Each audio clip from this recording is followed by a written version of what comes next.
தெரிவிச்சுக்கிறேன். இன்னைக்கு சட்டமன்றத்தில் மாண்பு முதலமைச்சர் அவர்கள் அவருடைய பதிலுரையை சரி அவர் 9:30 ஆரம்பிச்சாரு. அவர் பேசுறதெல்லாம் நாங்கள் அமைதியாக கேட்டுக்கிட்டு தான் இருந்தோம். வழக்கம் போல பிரச்சாரங்களில் பேசுகிற மாதிரி இந்த சினிமா பாணியில் தன்னுடைய ரெடி செய்யப்பட்டது டயலாக் தான் பேசிக்கிட்டு இருந்தார். அதன் பிறகு சில தவறான தகவல்களை உண்மைக்கு மாறான தகவல்களை அவையில் பதிய வைக்க அப்படின்னாங்க. அந்த வேலையை ஆரம்பித்தாங்க. உடனே நானும் என்னுடைய சட்டமன்ற வச்சு என்னுடைய எதிர்ப்பை தெரிவித்தோம். பாயிண்ட் ஆஃப் ஆர்டரில் எனக்கு பேசுவதற்கு அனுமதி அளிக்க வேண்டும்னு கேட்டேன். பாயிண்ட் ஆஃப் ஆர்டருங்கிறது சொல்கிற ஒரு விஷயம் தப்பு, ஆதாரம் எல்லாம் பேசக்கூடாது அப்படிங்கிறது சொல்கிறதுக்கு தான் பாயிண்ட் ஆஃப் ஆர்டர். ஆனால் சபாநாயகர் எங்களை அனுமதிக்கல. நேற்று நான் பேசும்போது, எதிர்க்கட்சி தலைவராக நான் பேசும்போது பல அமைச்சர்கள் குறுக்கிட்டு பேசினாங்க. முதலமைச்சர்கிட்ட கேள்வி கேட்டாலும் முதலமைச்சர் நேற்று எந்த பதிலும் சொல்லவே இல்லை. ஆனால் பல அமைச்சர்கள் எந்திரிச்சு பல முறை குறுக்கிட்டு பேசினாங்க. சொன்னதே திருப்பி பேசினாங்க. ஒரு அமைச்சர் நாங்கள் பேசி முடிச்சு வீட்டுக்கு போன சபாநாயகர் அவை நேரம் முடிஞ்சிடுச்சு அப்படின்னு சொன்னதுக்கப்புறம் நாங்களாம் கிளம்பி வீட்டுக்கு போயிட்டோம். அது வரைக்கும் வீட்டுக்கு போய் சேர்ந்த வரைக்கும் இன்னொரு அமைச்சர் வந்து அதுக்கு விளக்கம் கொடுத்துட்டு இருந்தாரு, பதில் சொல்லிட்டு இருந்தாரு. அதெல்லாம் நேற்று நாங்கள் வீட்டுக்கு போய் தான் நாங்களே தொலைக்காட்சி மூலம் பார்த்தோம். நான் நேற்று பேசும்போது பல அமைச்சர்கள் குறுக்கிட்டு பேசுறதெல்லாம் நீங்கள் பார்த்துருப்பீங்க. ஆனால் இன்னைக்கு முதலமைச்சர் ஒரு உண்மைக்கு புறமான விஷயத்த சொல்லும்போது அதை மறுத்து பேசுவதற்கு என்ன ஆதாரத்தோட பேசுறீங்க அப்படின்னு கேட்ட ஒரு விஷயத்த முதலமைச்சர் சொல்லும்போது அது எப்படி தாண்டி போகும்போது நான் எந்திரிச்சு எந்த ஆதாரத்தில் முதலமைச்சர் பேசினாரு, ஆதாரம் தான் கொடுங்க அப்படின்னா எந்த ஆதாரமும் கொடுக்கல. ஆனால் சபாநாயகர் முதலமைச்சர் மீண்டும் பேசுவார் அப்படின்னு அனுமதிச்சாரு. முதலமைச்சர் இன்னைக்கு ஒரு ஸ்கிரிப்ட் எடுத்துட்டு வந்திருக்காரு. அந்த ஸ்கிரிப்டை அவர் பேசி முடிக்கிற வரைக்கும் நான் யாருக்கும் பதில் சொல்ல மாட்டேன் அப்படிங்கிற தோணியில் அந்த டைலாக், அந்த ஃபுல் டைலாக், அந்த சீனோட டைலாக் பேசி முடிக்கிற வரைக்கும் யாரும் கட் சொல்லக்கூடாது அப்படிங்கிற மைண்ட் செட்டில் ஷூட்டிங் போனால் எப்படி இருப்பாரோ அதே மாதிரி இன்னைக்கு சட்டமன்றத்தை ஒரு ஷூட்டிங் ஸ்பாட்டாக அவர் இன்னைக்கு மாற்றி காட்டியிருக்கிறாரு. நேற்று நான் அவ்வளோ கேள்வி கேட்டேன். அப்போ ஒரு விட எதிர்த்து வாய் திறக்காத முதலமைச்சர் இன்னைக்கு ஃபுல் டைலாக்கையும் ஒப்பிச்சு வந்துட்டு இன்னைக்கு அதை முழுசாக பேசியிருக்கிறாரு. தொடர்ந்து நீங்களும் ஊடகங்களும் செய்தியாளர்களும் அவர்கிட்ட கேள்வி கேட்க எவ்வளவோ முயற்சிகள் எடுத்துட்டு இருக்கீங்க. உங்களுக்கும் பதில் சொல்ல மாட்டேங்கிறாரு, அசம்பிளியில் எங்களுக்கும் பதில் சொல்ல மாட்டேங்கிறாரு. ஒரு முதலமைச்சராக நாங்கள் அவற்றை எதிர்பார்க்கிறது, நாங்கள் கேள்விகளுக்கு மக்களுடைய கேள்வி தான் நாங்கள் கேட்குறோம். மக்களுடைய கேள்விகளுக்கு ஒரு முதலமைச்சர் பொறுப்பாக பதில் அளிக்க வேண்டும். இதுதான் நாங்கள் எதிர்பார்ப்பது, மக்களும் அவற்றை எதிர்பார்ப்பது. ஆனால் இது எல்லாத்துக்கும் மேலே என்ன நடந்தாலும் திமுக மேலே பழி போடுறதையே ஒரு பழக்கமாக இந்த அரசு வச்சிருக்கு. அதனாலதான் ஊடகங்கள் மூலமாக நான் முதலமைச்சரை கேட்டுக்கொள்வது, நேற்று நான் பல கேள்விகளை வச்சிருந்தேன். சிலவற்றை மட்டும் மீண்டும் கேட்க விரும்புறேன். ஆளுநர் சட்டசபைக்கு வரும்போது இதுதான் மரபு மீறப்பட்டிருக்கு. ஆளுநர் சட்டசபைக்கு வரும்போது ஆரம்பத்தில் தமிழ்தாய் வாழ்த்தும், முதல்ல தமிழ்தாய் வாழ்த்தும், இறுதியாக நிகழ்ச்சி முடியும் போது இறுதியாக தேசிய கீதமும் பாடப்படுவதுதான் வழக்கம்.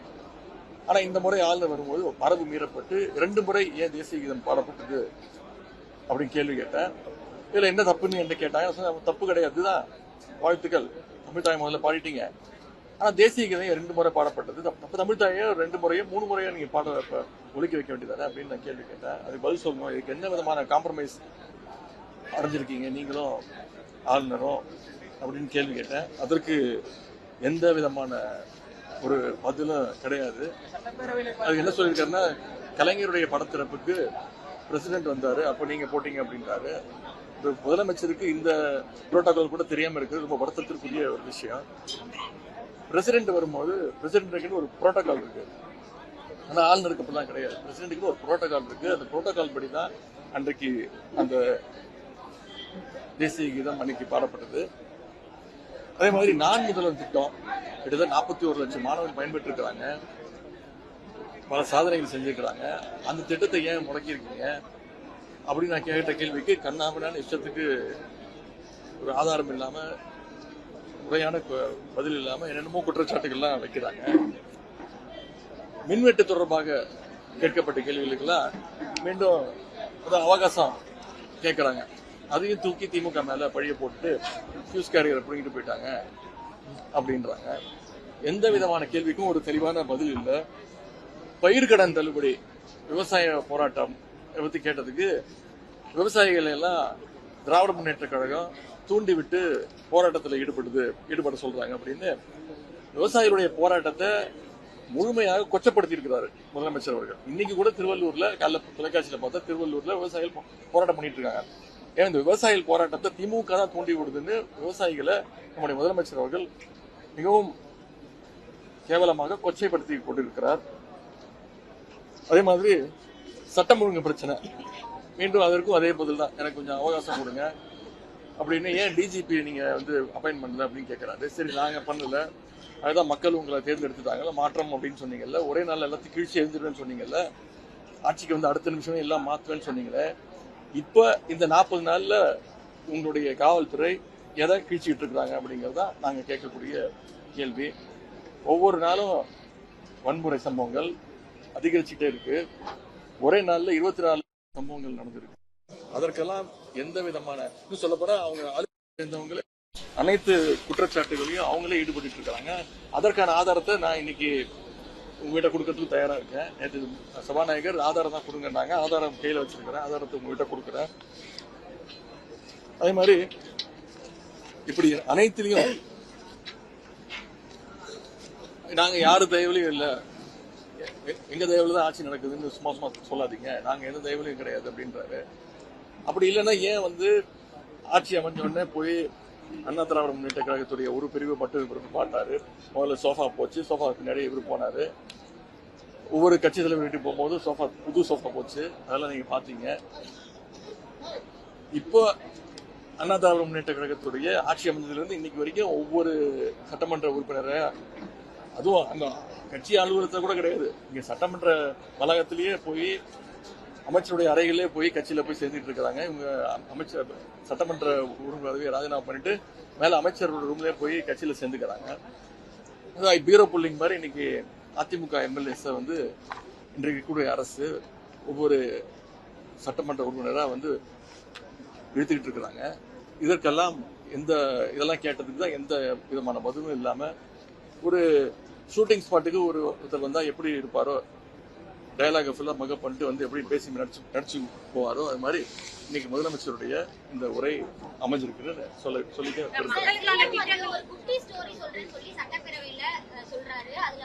அதாங்க அவரு audio launch function, trailer launch ஃபங்க்ஷன்லாம் இதுதான் அவருடைய பாணி. அதைத்தான் இங்கேயும் ஒரு கடைப்பிடிக்கிறாரு. சொல்லப்போனா சட்டமன்றத்தை கிட்டத்தட்ட ஒரு சினிமா தியேட்டர் மாதிரி ஆக்கிட்டாங்க. இன்னைக்கு விசில்லாம் அடிக்க ஆரம்பிச்சிட்டாங்க. இதெல்லாம் சபையே பார்க்காதது, விசில் அடிக்க ஆரம்பிச்சிட்டாங்க. இன்னும் ஒரு மினிஸ்டர்லாம் டான்ஸ்லாம் இந்த நேரத்தில் ஆட ஆரம்பிச்சிருவாருன்னு நினைக்கிறேன். பாட்டெல்லாம் போட்டு ஐட்டம் சாங்லாம் போடுவாங்க. பட் இது எல்லாமே இன்ஸ்டால யூடியூப்ல எல்லாம் ட்ரெண்ட் ஆகும். மக்களுக்கு நீங்க என்ன சொல்ல விரும்புறீங்க? இதை பார்த்தா இது முழுக்க அவங்க இந்த சோசியல் மீடியால ட்ரெண்ட் ஆகணும்னு, ரீல்ஸா போகணும்னு. இன்னைக்கு முதலமைச்சரோட பேச்சை நீங்க எடுத்து பாத்தீங்கன்னா கிட்டத்தட்ட ஒரு அரை மணி நேரம் பேசியிருக்காருன்னா அதுல ஒரு 10 ரீல் தேரும். பிளான் பண்ணி தான் பண்றாங்க. இது ஸ்கிரிப்டடா தான் இருக்கு. இது நாங்க எதிர்பார்த்தது தான். ஓரளவுக்கு மேல பொறுத்துக்க முடியல. ரொம்ப எங்களுடைய ரொம்ப ஆர்டிபிஷியலா பேசுறாரு, நடிக்க ஆரம்பிச்சிட்டாரு. இங்கேயும் செய்கையெல்லாம் கொஞ்சம் நடிச்சுக்காரு, ஆக்ஷன்லாம் இன்னும் ஸ்பீக்கர் ஆக்ஷன் கட்டு அதெல்லாம் இனிமேல் சொல்லுவாருன்னு நினைக்கிறேன். 1 more எல்லாம் போவாங்கன்னு நினைக்கிறேன். ஸ்பீக்கர் அனுமதி வாங்கி ஆக்ஷன் பண்ணலாமான்னு கேட்கிறாரு. ஸ்பீக்கர் ஆக்ஷன் அப்படின்றாரு. இனிமே முதலமைச்சர் இங்க ஃபுல் கேரவேன்லாம் வந்துடும் நினைக்கிறேன். கேரவேன், மேக்கப்பு, ஸ்டண்ட் மாஸ்டர் எல்லாம் வந்துருவாங்கன்னு நினைக்கிறேன். சட்டமன்றத்தை கிட்டத்தட்ட ஒரு ஷூட்டிங் ஸ்பாட்டா மாத்திட்டு இருக்காங்க. சரிங்க, சொல்லலாம். ஆதாரம் என்ன இருக்கு? அப்புறம் ஊழல் பண்ணிருக்க ஆதாரம் இருக்குன்னா கோர்ட்டுக்கு போங்க, கோர்ட்ல நாங்க ஃபேஸ் பண்றதுக்கு ரெடியா இருக்கோம். சும்மா பொதுவா பொதுக்கூட்ட மேடையில பேசுற மாதிரி, பிரச்சார கூட்டத்துல பேசுற மாதிரி அசம்பிளில பேசிட்டு இருக்க முடியாது. அதுக்காக தான் நாங்க பாயிண்ட் ஆஃப் ஆர்டர்ல நாங்க குறிக்கிட்டு நீங்க இஷ்டத்துக்கு பேசுவீங்க, நாங்க உட்காந்து கேட்டுட்டு இருக்கோமா? இஷ்டத்துக்கு பேசுறீங்க, நாங்க எல்லாத்தையும் கேட்டுக்க முடியுமா? இப்ப நீங்க உட்காந்துருக்கீங்களா, நீங்க வந்திருக்கீங்களா பத்திரிக்கை, நான் இங்க வந்து உட்காந்துட்டு உங்களெல்லாம் கண்ணாமண்ணு திட்டி கிட்ட வார்த்தைலாம் பேசுனா நீங்க எல்லாம் ஒத்துட்டீங்களா? கோவம் வராது உங்களுக்கு? ஏன் அப்படி பேசுறீங்க கேட்பீங்கல்ல? அது மாதிரிதான் உங்ககிட்ட எப்படி பேசணும் ஒரு முறை இருக்கு. பத்திரிகை எப்படி பேசணும், அவர் தான் பத்திரிகையோட பார்த்தாலும் ஓடுறாரு. அவர் வந்து சினிமா ஷூட்டிங் தான், டைரக்டர் ஒன்று தேவை. இப்போ அந்த டைரக்டராக நம்முடைய சபாநாயகர் இருக்கிறாரு, அசிஸ்டன்ட் டைரக்டராக அங்க இருக்கக்கூடிய அமைச்சர்கள், துணை சபாநாயகர் எல்லாம் இருக்கிறாங்க.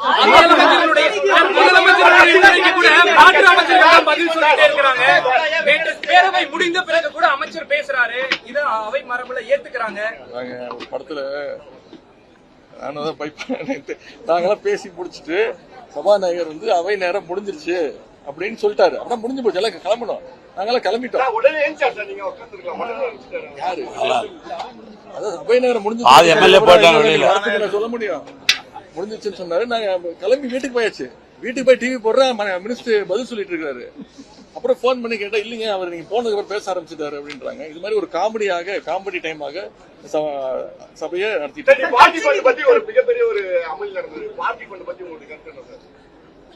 எந்த பார்ட்டி யாருக்கு கொடுத்தாங்க, ஏதாவது ஒரு ஆதாரம் இருக்கா? சும்மா மொத்தம் பொதுவாக இப்படி ஒரு குற்றச்சாட்டு சொல்லும் போது ஒரு ஆதாரம் இருந்தா அதுக்கு நம்ம பதில் சொல்லலாம்.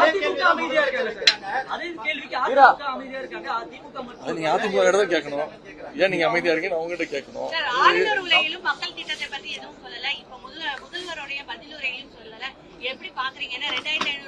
ஒரு சினிமா ஷூட்டிங் தாங்க உள்ள நடந்துக்குது. அவர் வந்து 2 நாளா 3 நாளா ஃபுல்லா ரிஹர்சல் பண்ணிட்டு வந்திருக்கிறாரு. ஆக்ஷன் ஒன்னு ஃபுல்லா நடிச்சு காட்டிட்டாரு. அதாவது அவர் தேர்தல் வாக்குறுதியில என்ன சொன்னாரோ எது வரைக்கும் அந்த 4500 ரூபாய் வேலை வாய்ப்பு இல்லாதவங்களுக்கு 4500 ரூபாய் கொடுப்பேனாரு. அதை பத்தி எதுவுமே கிடையாது. கேட்டேன், 6 மாசம் கழிச்சு தான் கொடுக்கணும், 6 மாசம் எடுத்துக்கோங்க, நிதி நிலைமை எல்லாம் சரி பண்ணிட்டு கொடுங்கன்னு சொன்னேன். ஆனா அதை பத்தி எந்த விதமான பதிலும் இல்லை. அதை பத்தி இல்ல. மகளிர் உரிமை தொகை 2500 ரூபாய் தரனாரு, அதை பத்தி இல்ல. கேஸ் சிலிண்டர் 6 சிலிண்டர்னாரு, அதை பத்தி வாயை திறக்கல. இப்படி எந்த தேர்தல் வாக்குறுதி பற்றி அவர் பேசவே இல்லை. திமுக ஆட்சியுடைய திட்டங்கள் தொடர்ந்துகிட்டு இருக்கு. 1000 ரூபாய் ஊக்கத்தொகை கொடுத்திருக்கிறாரு, மகளிர் உரிமை தொகை கொடுத்திருக்கிறாரு, தமிழ் புதல்வன் புதுமை பெண் திட்டம் தொடர்ந்துகிட்டு இருக்கு. வேற எந்த புது திட்டத்தையும் அறிவிக்கல. சிங்கப்பெண் சொல்லி ஒன்னு ஆரம்பிச்சாங்க. இப்ப அவங்களும் பாத்தீங்கன்னா முதலமைச்சர் பாணியில அவங்களும் ஷூட்டிங் பண்ணி ரீல்ஸ் எல்லாம் போட ஆரம்பிச்சிட்டாங்க. எனவே இந்த ஆட்சி ஒரு கேலிக்கூத்து ஆட்சியாக, ஒரு சினிமா ஆட்சியாக நடந்துட்டு இருக்கு.